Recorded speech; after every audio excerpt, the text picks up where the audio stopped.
La majorité des interlocuteurs que j'ai eus dans le cadre de ma recherche, que ce soit par des job boards type Job Teaser, Agistage, etc., ou des gens que j'ai sollicités sur LinkedIn ou Viadeo, tous ou quasiment sont allés sur mon profil.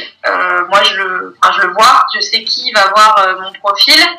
Donc, je pense que l'avantage du profil, c'est qu'on peut dire beaucoup plus de choses que sur un CV et une lettre de motivation. Parce qu'il y a des sections qui s'y prêtent, parce que par exemple ça permet d'aller plus loin, d'avoir plus d'infos, et c'est du coup là que c'est intéressant d'avoir un profil qui soit complet et qui soit vraiment représentatif de tout ce qu'on a fait, etc. Moi sur mon profil LinkedIn notamment, il y a aussi le fait que j'ai participé à la rédaction d'un article sur le blog Guichet RH, il y a des informations sur les associations qui m'intéressent. Voilà, il y a des choses qui vont beaucoup plus loin, qui sont pas forcément dans mon CV et qui permettent à mon interlocuteur, je pense, d'avoir une vision un peu plus globale de mon parcours et de qui je suis, plutôt en termes de personnalité cette fois-ci, plutôt que de compétences professionnelles. Après, ce qui a retenu leur attention sur mon profil, je sais pas, faudrait que je leur demande. Je pense que voilà, c'est un tout, c'est le fait de valider les compétences qu'ils avaient déjà vues sur mon CV, avec plusieurs autres informations concernant mes compétences et ma personnalité. Oui, j'utilise les applications mobiles, même presque plus que les réseaux sur l'ordinateur directement. D'une part parce que ça me permet d'être alertée en temps réel de tout ce qui se passe sur mes deux réseaux. Donc quand je reçois un message, quand j'ai une notification, une demande d'ajout ou autre, j'aime bien le savoir au moment T. Donc du coup c'est pour ça que que j'ai téléchargé les deux applications, et donc dès qu'il se passe quelque chose sur mon réseau, j'y vais directement avec mon mobile et non pas sur l'ordinateur. Donc ça me sert beaucoup à ça. Ça me sert aussi dès que j'ai un temps mort, j'ai plus facilement mon téléphone que mon ordinateur. Donc j'aime bien aller voir mon fil d'actu et puis voir un peu ce qui se passe. Et donc j'y vais directement avec mon mobile. C'est vrai que, alors à peu près tous les jours. En fait, majoritairement, moi, LinkedIn et Viadeo me servent de veille. Je vais sur mon fil d'actualité, je vais voir un peu ce qui se dit dans les différents groupes. Je suis des groupes autour du marketing, autour beaucoup du community management, etc.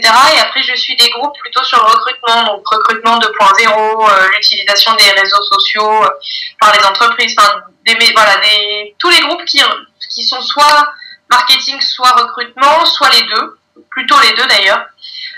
C'est un gain de temps pour moi, ça me permet de faire ma veille assez facilement, puisqu'en fait finalement c'est un peu les autres qui le font pour moi. Donc ça m'amène les différents articles qui peuvent m'intéresser. Après, à moi de faire le tri dans ce qui m'intéresse vraiment et ce qui m'intéresse pas. Ça me permet aussi d'être au courant des nouvelles tendances, des nouveautés qui peuvent survenir dans les différents domaines qui m'intéressent. Pour moi, voilà, la richesse de ces deux réseaux, c'est d'être en contact assez direct avec des professionnels de tous les horizons, et notamment d'avoir accès plus facilement aux professionnels des entreprises qui peuvent m'intéresser. Je leur ai demandé de m'ajouter en précisant que j'étais intéressée par le fait d'échanger avec eux. Au départ, je présente pas ça en disant je cherche un stage, est-ce que vous voulez bien m'accepter? Au départ, c'est vraiment un échange professionnel qui me parle d'eux, de ce qu'ils font, de leur carrière, de leur entreprise. Et après, en fonction si ça match et si ça se passe bien, pourquoi pas leur proposer soit mes services, soit attendre que eux me proposent quelque chose.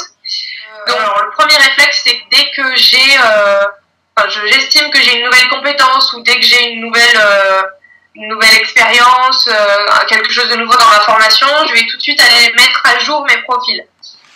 D'une part parce que j'ai pas envie qu'ils soient obsolètes, et en même temps je veux les faire vivre et qu'ils soient vraiment le reflet de ce que je suis à l'instant T. Donc du coup, dès qu'il se passe quelque chose, là par exemple, je suis rentrée dans une nouvelle entreprise, donc j'ai remis à jour mon résumé en intégrant toute cette partie-là, et du coup en parlant à nouveau de ce que je voudrais faire par la suite. J'ai intégré cette nouvelle expérience, j'ai aussi intégré le fait que j'ai terminé mes 4 premières années d'études, donc du coup je vais être diplômée. Voilà, j'ai rajouté ça, j'ai rajouté aussi des compétences que je vais acquérir lors de ce stage, et des compétences que j'ai déjà pu acquérir par le passé.